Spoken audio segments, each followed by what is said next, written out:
আয়াত ৮৫ ওয়া ইসমাঈল ওয়া ইদরিস ওয়া যাল কিফলি কুল্লুম মিনাস সাবিরিন। অনুবাদ এবং স্মরণ করুন ইসমাঈল, ইদ্রিস ও যুলকিফলিকে, তাদের প্রত্যেকেই ছিলেন ধৈর্যশীল। তাফসির ১ নম্বর ফুটনোটের বিবরণ।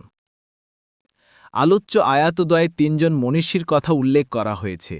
তাদের মধ্যে ইসমাঈল ও ইদ্রিস যে নবী ও রাসূল ছিলেন তা কোরআনের অনেক আয়াত দ্বারা প্রমাণিত আছে। কোরআনে তাদের কথা স্থানে স্থানে আলোচনাও করা হয়েছে। তৃতীয় জন হচ্ছেন যুলকিফলি।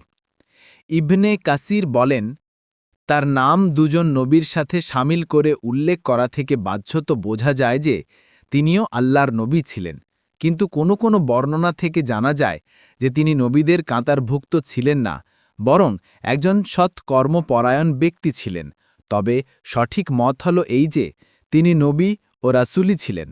তার সম্পর্কে খুব বেশি তথ্য জানা যায় না। ইসরায়েলি বর্ণনায় যে সমস্ত ঘটনা এসেছে সেগুলোর কোনোটি গ্রহণযোগ্য নয়।